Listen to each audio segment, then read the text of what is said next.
Muy bien. Habíamos hablado, ¿no es cierto? Habíamos hablado en el pasado de cómo estudiar o de qué pasos seguir para poder estudiar y preparar un buen sermón, ¿no es cierto? Pero en base a lo que ustedes me han presentado, ¿no es cierto? A las tareas que han hecho, me di cuenta también de que tienen una gran falencia y una gran dificultad en el tema de la estructura de un sermón.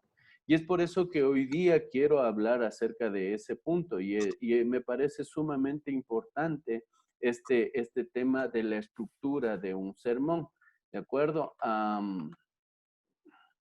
Quiero preguntarles, ¿qué es lo que ven ahí? La estructura. Ya ¿de qué creen que es? De un Un, edificio, una casa. un edificio. Ya, verán, normalmente, ahí llegó el Gus, ya. Normalmente cuando vas a hacer una edificación, lo primero que empiezas haciendo es la parte estructural, la parte de los cimientos. En la parte de abajo fundes unas cadenas o unas columnas que están acostadas, luego fundes unas columnas que están paradas también, ¿no es cierto? Y etcétera, etcétera. Y vas primero armando el esqueleto de la casa. Una vez que tienes el esqueleto de la casa, ¿no es cierto? Lo segundo que empiezas a hacer es a construir el tema de las paredes, ¿no es cierto? Empiezas a ponerle las paredes, las divisiones, las cosas que van llenando la casa y le van dando forma a la casa, ¿no es cierto? Y lo último vienen a ser los acabados, ¿no es cierto? Y es ahí donde empiezan, ya se ve en realidad la construcción final. Ahora, por qué yo quería mostrarles este pequeño ejemplo? Es porque es imposible, así como es imposible construir una casa sin sin su estructura inicial, ¿no es cierto? Es imposible crear o hacer un buen sermón sin su estructura inicial. No podemos estudiar y preparar y presentar nuestro estudio a la gente si no está asentado sobre una buena estructura. Este edificio que nosotros vemos aquí sería imposible de construir si es que no tuviera una buena estructura. Y en realidad estas tres fotos que les mostré, mis amados hermanos, son de un edificio en realidad, es de un edificio de verdad. Y la estructura inicial era la estructura de este edificio.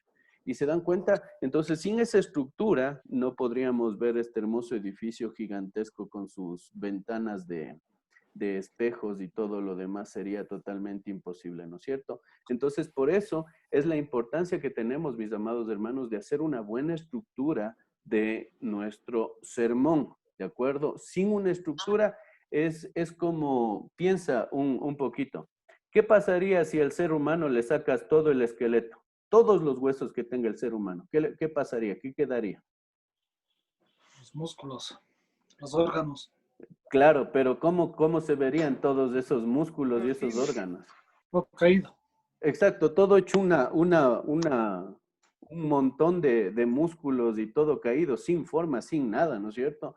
Es lo mismo, no se puede presentar un sermón bonito, un sermón que toque a la gente, un sermón que sea eficiente, un sermón que sea de bendición, si no tiene una buena estructura. Esa es la idea de que nosotros podamos tener una buena estructura de lo que es del sermón. ¿De acuerdo, mis hermanos? Entonces, aquí yo quiero presentarles cuatro cosas, ¿de acuerdo? Cuatro cosas que constituyen las piezas de un sermón, ¿de acuerdo? Si puedes tomar notas, te animo a que tomes notas, por favor, de todo esto, porque es así el ejemplo, como quisiera que puedan presentar sus sermones. ¿De acuerdo? Ahora, lo primero, mis amados hermanos, está a lo que yo le llamo mapa, ¿de acuerdo? Es una clase informal, así es que si quieren pueden preguntar, hacer sus comentarios y también por eso no usamos términos tan técnicos ni mucho menos. Yo llamo primero al primer punto el mapa. Yo no puedo empezar un viaje si no tengo un mapa. No puedo empezar un sermón si no tengo una idea clara de lo que voy a predicar. Esa es la idea del mapa. Lo segundo están los puntos, ¿no es cierto? Puntos principales, subpuntos, frases transicionales, y les voy a explicar todo eso a medida que vayamos viendo este tema. El tercer elemento es el contenido o el relleno que va sobre cada uno de los puntos, y finalmente terminamos con algunos detalles, ¿no? Los detalles finales como están aquí escritos, ¿ya? Antes de continuar, una pregunta. ¿Quién de ustedes se acuerda cuáles eran los 3 elementos para estudiar un buen sermón? ¿Qué nomás debemos considerar? Ayúdenme. El contexto gramatical sería el histórico, lo que esté pasando ahí. Ese era uno, si no me acuerdo mal, era uno de esos. Y lo otro era contexto gramatical. Al otro no me acuerdo muy bien, pero sé que era uno de ellos. La primera cosa, muy bien, Gustavo, gracias, hermano. La primera cosa que necesitamos considerar para poder estudiar bien es el contexto. Y en el contexto está el contexto histórico y el contexto gramatical. Pero hay una segunda cosa. ¿Cuál es esa segunda cosa? De hecho, son 3 en total, pero ¿cuál es la segunda? El trasfondo histórico. Ya, ese es el contexto histórico, sí, está dentro de los contextos. Ajá, dentro de los contextos. Del contexto histórico, ves lo que está pasando alrededor de la persona o de las circunstancias en las que se escribieron el libro o la carta o el pasaje que estás estudiando. ¿No es cierto? Pero es diferente el contexto gramatical. Sí, el contexto gramatical es el pasaje que queda inmediatamente antes y el contexto que queda inmediatamente después. Por ejemplo, si estoy leyendo Efesios 4 del 1 al 5, ya. El contexto gramatical vendría a ser los primeros 3 capítulos del libro de Efesios y lo que continúa, ¿no es cierto? Lo que está alrededor. Pero el contexto histórico, el trasfondo histórico tiene que ver a lo que está sucediendo ahí en Éfeso, las circunstancias por las que escribe Pablo, desde dónde está escribiendo Pablo, etcétera, etcétera. Entonces, esos son contextos.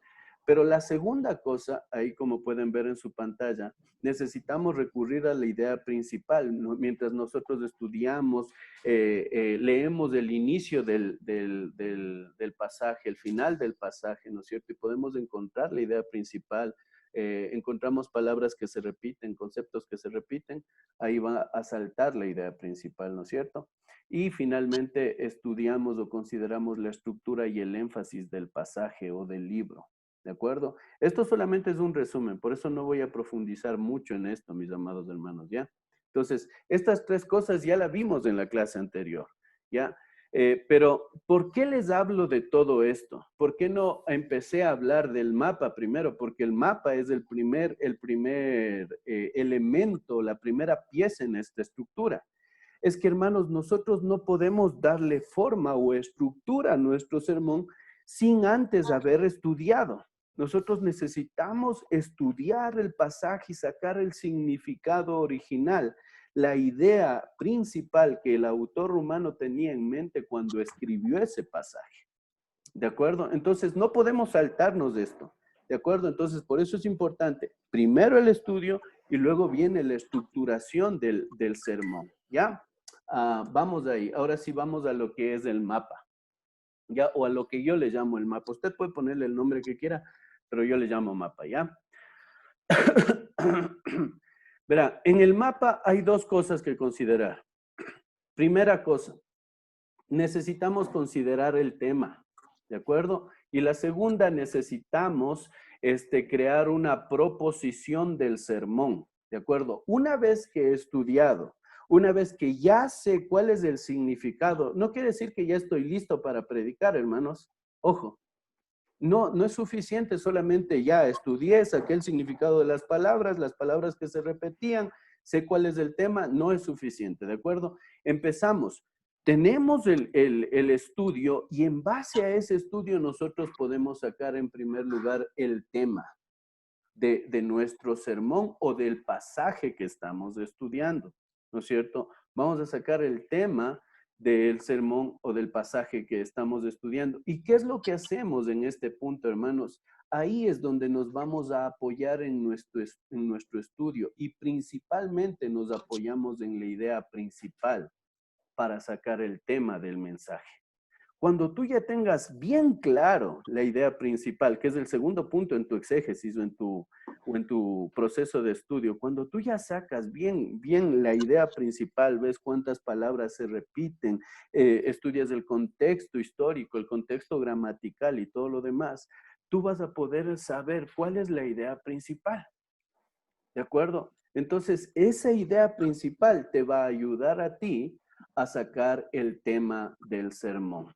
¿De acuerdo? Ahora, ¿alguna pregunta hasta aquí, hermanos?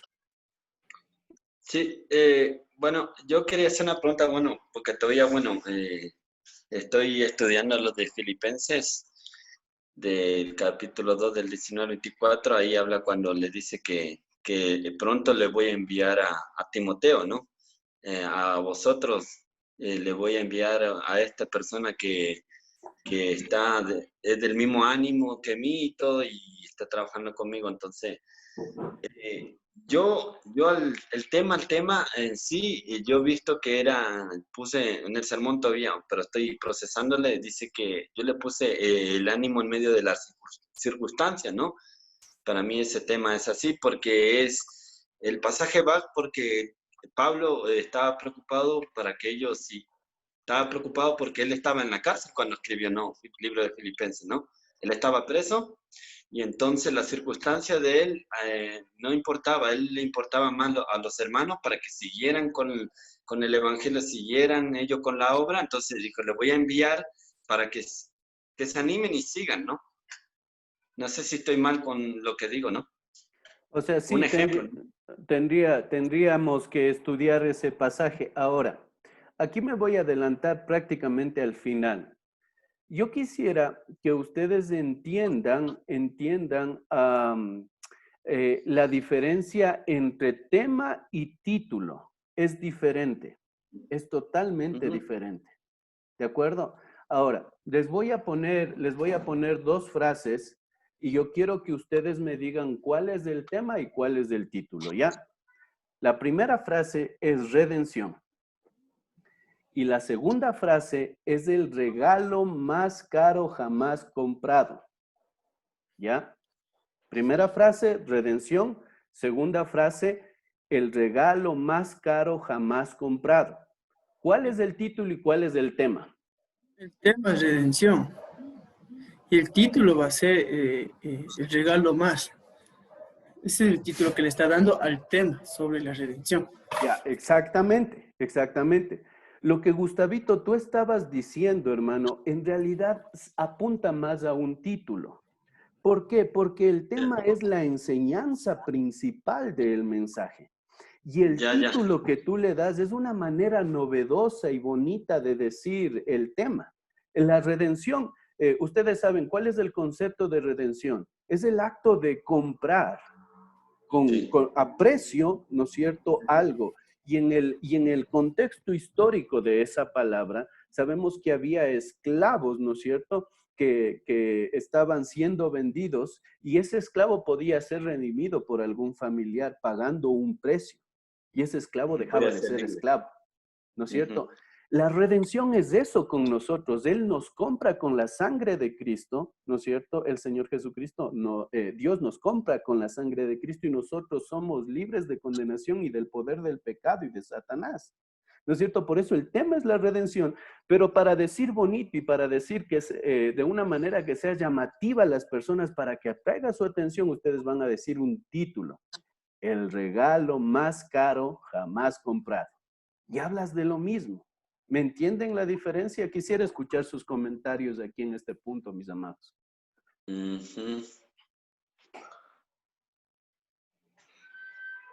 Ya. Sí, por eso como le decía yo, sigo estudiando porque en realidad es bastante profundo lo del sermón no es así nomás solo decir algo por decir, ¿no? Es algo mucho más allá y más profundo, entonces por eso sigo estudiándole porque no es porque quiera hacer el mejor sermón del mundo, salirle todo bien, Lo único que estudiando y aparte de eso, que Dios pueda hablarme a través de eso a mi vida, ¿no? Ya. Hay una cosa que es importante aquí. Y es, en realidad, el sacar el tema es bien fácil. ¿Qué es lo difícil? ¿Qué es lo que es difícil en realidad? Es estudiar. Ahí es donde se suda uno, se pasa horas, se invierte horas de tiempo estudiando y estudiando y llegando a la idea principal del mensaje. Cuando tú ya tienes la idea principal del mensaje, vas a tener el tema. El sacar el tema es fácil. Lo difícil es estudiar. Tienes que estudiar y estudiar y estudiar y entender el significado del pasaje. Y una vez que entiendes la idea principal del pasaje, seguramente vas a poder sacar fácilmente el tema de ese pasaje.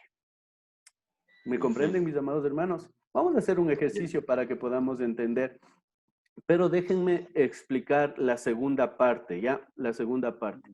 Ahora, una vez que tienes el estudio del pasaje que vas a estudiar, ¿no es cierto? Una vez que tienes el estudio, primero sacas el tema.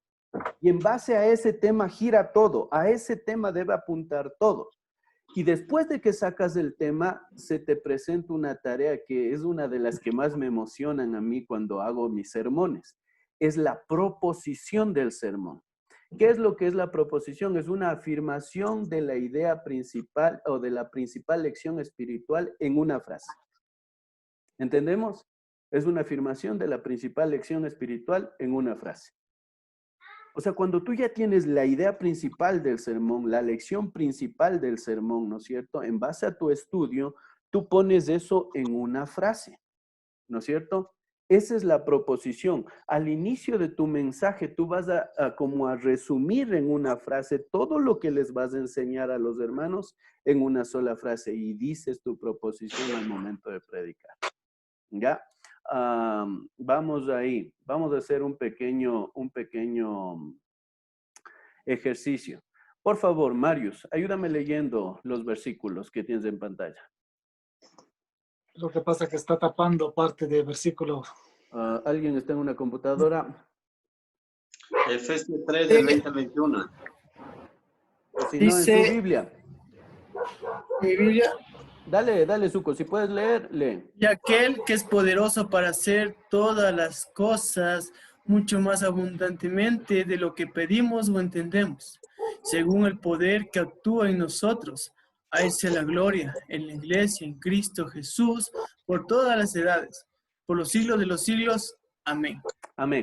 Muy bien. Vamos a tomar un tiempo. Van a leerlo una vez más. Si tienen ahí su Biblia, pueden leerlo una vez más.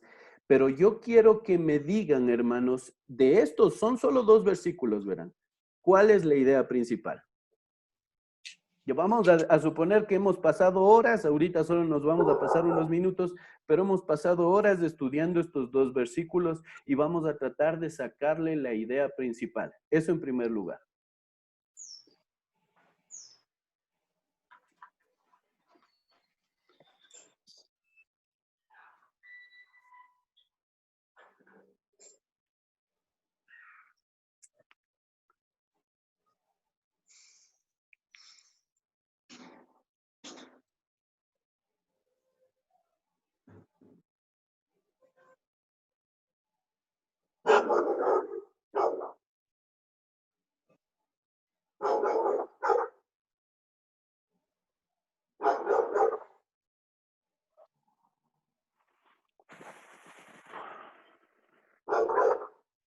Nadie.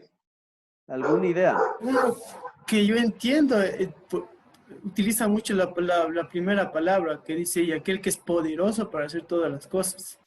¿Ya? Mucho más abundante, y ahí todo es consecuente de eso. ¿Ya? Está hablando del poder de Dios que Él nos da más abundantemente de todo lo que nosotros podemos entender. Ya, Stalin, ¿cómo habla, habla de Cristo? Bueno, Stalin dice que habla de Cristo y está exaltando a Cristo. ¿Ya? Un minutito más para que Marius y Gustavo también puedan participar. Bueno, hola hermanos, buenas tardes. Yo pienso que él está hablando de Cristo en este punto y está exaltándole, está dándole gloria. Él está hablando acerca o sea, de él y como el poder que, que actúa a través de él, actúa en nosotros y luego él dice alza la gloria en la iglesia de todas las edades, por los siglos de los siglos. Amén. O sea, es una exaltación. Está glorificando a Cristo el versículo. Entonces, ¿cuál sería la idea principal para ti, Stalin, Mm. de estos dos versículos? Creo que es una exaltación a Cristo. Ya, chévere. O sea, la idea principal tiene que ver con exaltar a Cristo. Ya, muy bien. El tema es ese, pienso yo, Ya. La idea principal es como está detallando algo que es en Cristo, ¿no? Mm. ¿Qué piensan Marius y Gustavo?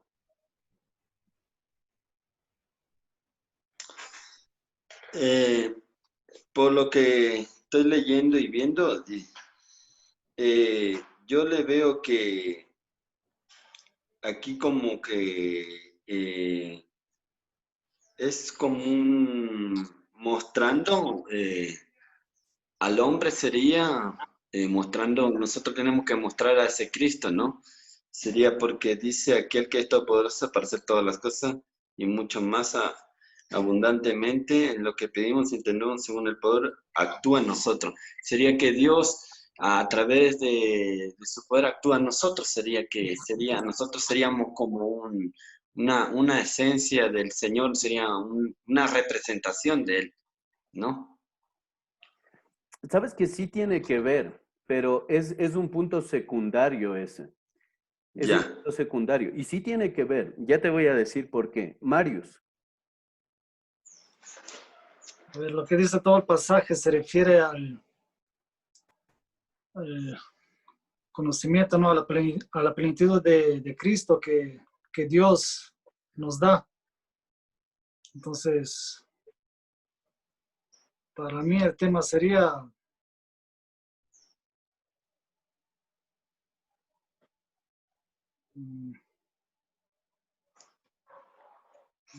Que viéndoles desde una perspectiva diferente, el poder que actúa en nosotros es el Espíritu Santo. Entonces puedes también hacerse una referencia, que el Espíritu Santo es el que nos va a ayudar, el que nos va a capacitar para tener, no sé, una vida que glorifique a Cristo, ya sea en la oración. Por eso creo que es poderoso para hacer. El Espíritu Santo es el único que, bueno, actualmente está obrando de alguna manera para que nosotros escuchemos a Dios, para que nosotros tengamos una correcta oración y todo eso. Ya, verán, ahí está el detalle, hermanos. Esto es por eso. Bueno, y entiendo ahorita estamos cometiendo algunos errores, es porque no le hemos dedicado el tiempo suficiente a estudiar, ¿ya?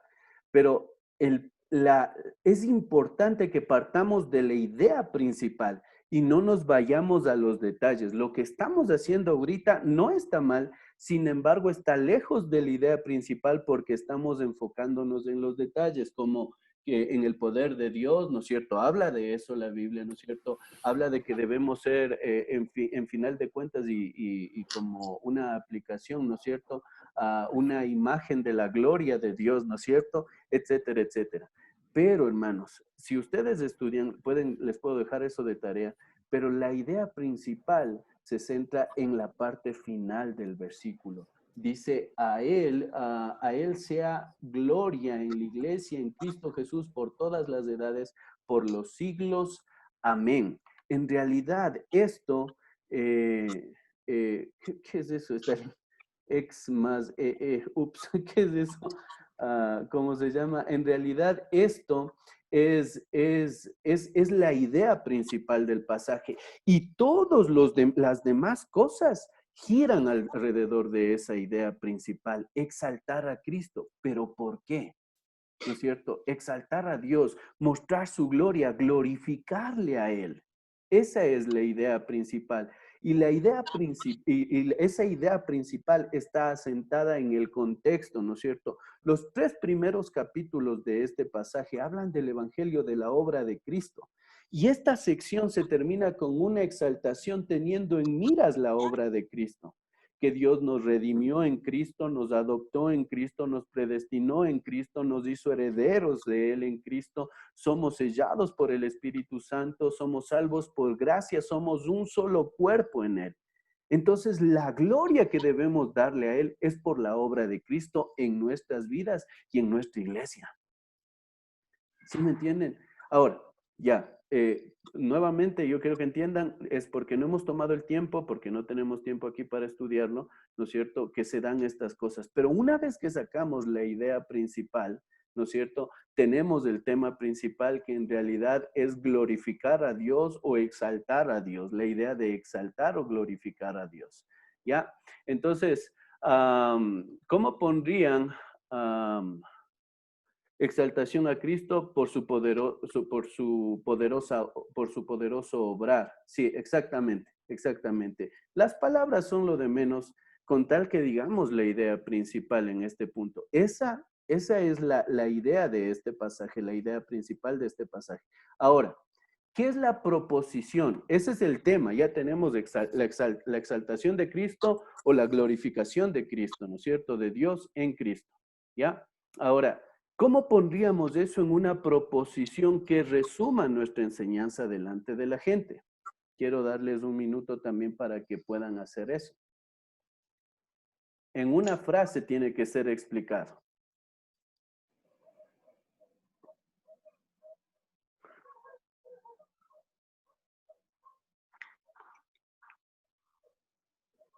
Ujú.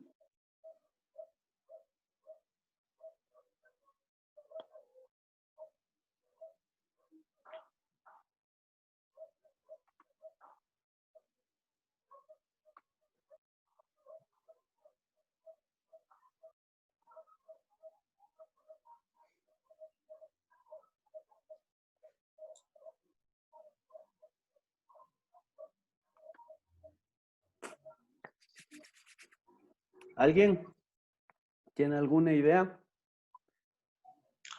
Bueno, yo no sé si está mal, digo, pero yo en una frase le pondría el poder que actúa. Sin embargo, eso no tiene nada que ver con el tema o la idea principal del sermón, que sería exaltar a Cristo, la exaltación de No, Dios. bueno, ya, está bien. Sí, tienes razón.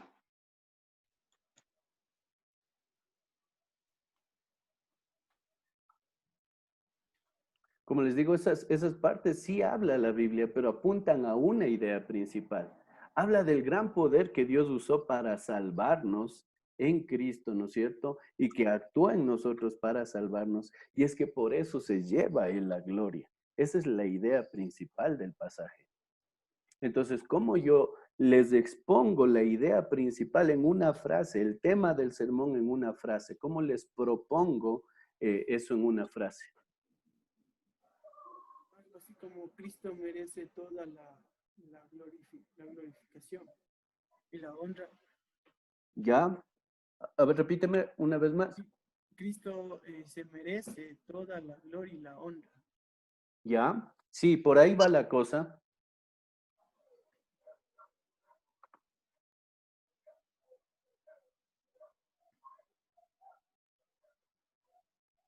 Ya, esta es una buena proposición también.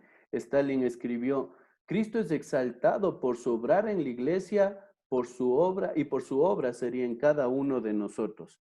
¿Ya? Excelente. Ahí está la idea. Las palabras no importan. Sí, podemos decir esto de diferentes maneras. Yo lo diría de la siguiente manera. Por lo que Dios hizo en nosotros como creyentes individuales y corporalmente como iglesia, se merece la honra y la gloria por la eternidad.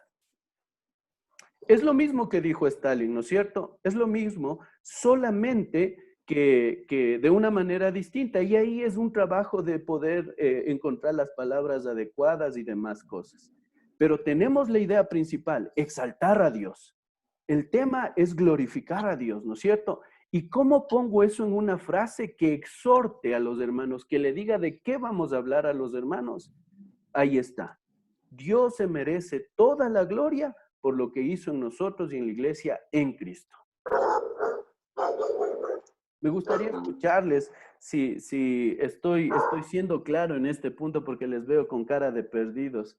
En un minuto se nos acaba también la sesión y les mando un nuevo link, pero en lo que nos queda de tiempo, hermanos, me gustaría escuchar sus opiniones. Pastor, bueno, sí, diciendo todo esto, digo que sí, tiene razón en algunas cosas, entonces no es así nomás solo sacar las palabras y nada, solo tenemos que entender bien qué es lo que quiere decir, ¿no? Ajá. Entonces eso sí ayuda, me ayuda bastante. Una cosa solo que el NIM me pueda mandar al teléfono de mi esposa nomás, Pastor, por favor. ¿Ya? El de la reunión. Sí, Ya, ahorita. ya, ok. Ya. ¿Saben qué? Ahorita le finalizo la reunión y